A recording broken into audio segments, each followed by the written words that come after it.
For the last 3 decades, 30 years, Germany was living off the peace dividend. Russia is attacking not just Ukraine, Russia is attacking the West through attacks on the infrastructure. Germany desperately, the army needs drones. The German army is lagging behind when it comes to all these big investments. Germany's Chancellor Friedrich Merz says that the post-1945 rules-based order is effectively over and that Europe has to start acting like a power and not a referee. That's as he seeks to ramp up Germany's security spending, but that plan is struggling. The money is there, but the industrial capacity to make what Germany wants will take time to build. It's a complex tangle between what politics wants and what industry can actually provide, and in the end, it's Europe's defence that's at stake. There are different scenarios, but one of such war games here in Germany caused a bit of an outcry. It was carried out by our journalistic colleagues from Welt, together with the University of the German Armed Forces, and they did a simulation from where they essentially said, okay, what about Russia launching an incursion into Lithuania, where German forces are being stationed, where Germany is setting up a brigade? And the outcome of that war game was really sobering. They said that the European forces struggled to respond effectively without US leadership, and Germany hesitated to act militarily, and Russia essentially in that game achieved most of its objectives within days. And what they said was that Russia exploited the ambiguity around Article 5. So that NATO article where essentially all NATO allies that form the Western alliance, the military alliance, where they promise each other, okay, if you get attacked, then I'll come to your defense.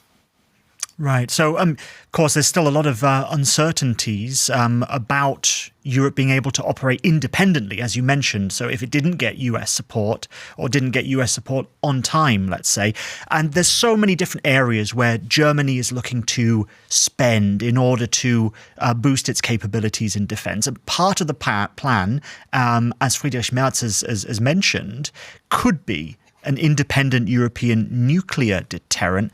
How does that fit into these broader plans, and is it even realistic? Well, the role of the United States is just one that is being debated all over Europe. And at the same time, I also have to add, Dan, that people caution each other not to discuss it too much. That scenario of the US essentially losing interest in Europe and, shifting towards Asia, everybody is saying this is not necessarily Trump related. And that is important to know, of course, that Germany relies on that US nuclear umbrella a lot. Germany has made a conscious decision, partly forced, but it made a conscious decision to not be a nuclear armed country. So never to build nuclear weapons. But now, of course, with a question mark, that is sort of becoming a topic of discussion amongst European allies. France, Germany and Britain have embarked on that process, but they're being very, very careful not to also alienate the Americans.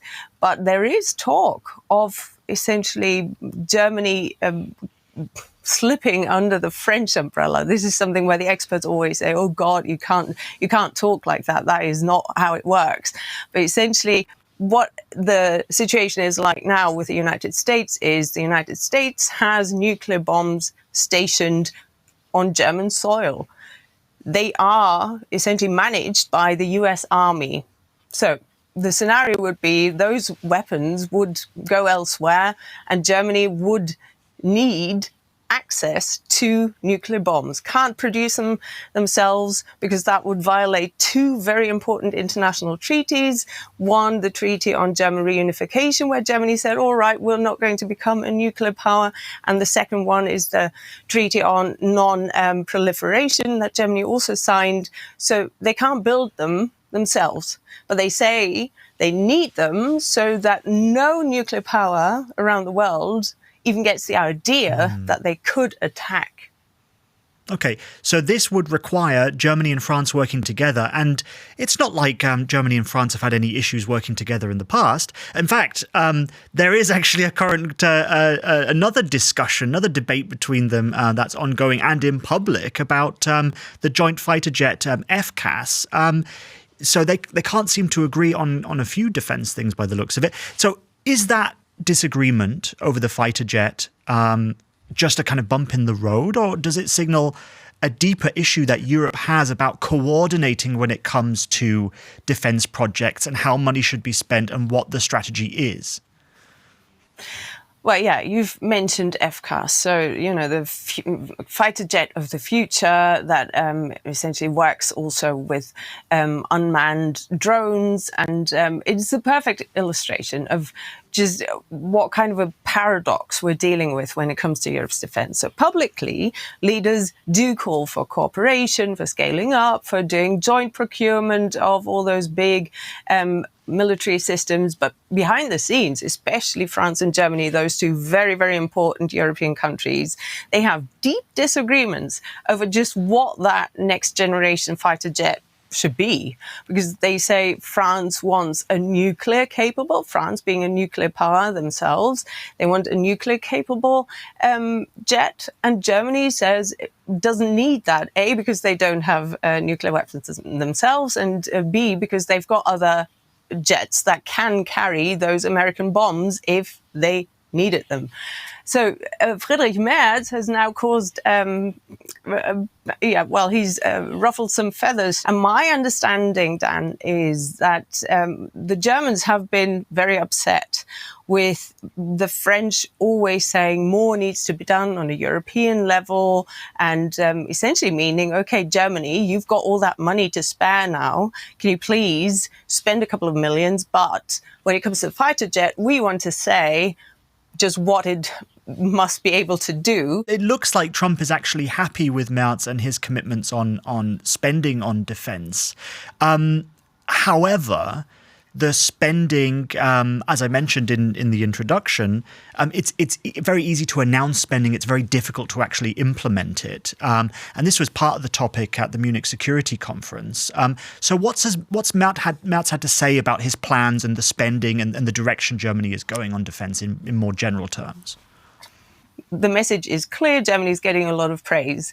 Now, the defense minister has to essentially order all these weapons. And these weapons, you can't just walk into a shop and just get them off the shelves. I mean, even that is difficult. The German defense minister wants all the commanders to have access to drones, warehouse drones. But it was a very complicated process to change the rules of making that possible so that it didn't go through some, office that had always done the official procurement. They had to change several rules within the ministry, and ministries are slow-working entities, So the mindset has to change. It has to be passed on down through all the levels of hierarchy. It's but a eventually, perennial now, nightmare for the German government. Is it working through its bureaucracy and at the same time saying that they want to slash bureaucracy? The biggest challenge. I think, Daniel, I'm not joking. I do think it is one of the biggest challenges that really they need to change the mindset. Because in the past, as the German army, for the last 3 decades, 30 years, Germany was living off the peace dividend, right? It created all these entities, all these structures. Everybody knew what they had to do. They would get a piece of paper, person A would sign off, would hand it over, and it didn't really matter whether person B got it after 2 weeks or 3 months, because Germany was not at war, right? So now all the security people, all the experts are saying Russia is attacking not just Ukraine, Russia is attacking the West, not with tanks, not with fighter jets, not with drones, but through attacks on the infrastructure. Just yesterday, there was another attack on Deutsche Bahn, on the rail system. They're launching all these hybrid attacks. So this is something where the mindset has to change, that person A actually can think out of the box as well and make a decision, a snap decision. And then when you talk about procurement, for example, Germany desperately, the army needs drones. Now, where do you get them from? Ukraine has drones, but somehow Germany doesn't really trust the Ukrainians quite as much. That's what we're hearing from the Ukrainians, where they're saying we've got all this experience. But no, they want to go with sort of companies that they know, but they will have to trust them to deliver the latest versions of drones instead of saying, okay, this is a new drone that has arrived on the market. I'll tick this box. Thank you very much. You'll send me 25. And then in half a year's time, I'll come back and I'll order 25 more. You know, they're signing a contract next week with 2 drone companies. And one investor is actually very controversial. And also, Germany has had a litany over the decades of controversies surrounding the procurement and commissioning of various different pieces of military hardware. I remember Ursula von der Leyen, when she was defense minister in Germany, she was criticized massively for her spending on consultancies, for example, to advise her on how to spend money properly on German defense. So it's been a long issue, including spending on massive projects where the military hardware that came out the other end just wasn't fit for purpose. And so you can understand why there's this whole paranoia, why these bureaucratic processes are in place to make sure that the money isn't misspent. But then when you think about the complexity of how it does need to be spent, and we're not talking about, like you said, you can't just go into a shop. You have to build a factory. You have to design the hardware to produce the hardware that you want to make. You have to train the people involved. When it comes to the latest and greatest cutting edge hardware, you've got to go to the Munich universities and get people researching and then implement that research. And it's just so massively complex. And it's something that, like you said, Germany isn't necessarily ready for that level of complexity because it's been living off the peace dividend for so long. I think I just want to... I think one last thought, because I think most people probably don't know that the German army is a parliamentary army, right? So it's not a national military chief that is the head of the army. The army is one where basically control lies with the Bundestag. The German parliament gets to have a say in just which missions the Bundeswehr is involved in. It also gets a say in anything that costs more than 25 million euros. And some people are now saying, you know, the German army is lagging behind when it comes to all these big investments. You know, they need a new fighter jet. They're working with France on a new tank.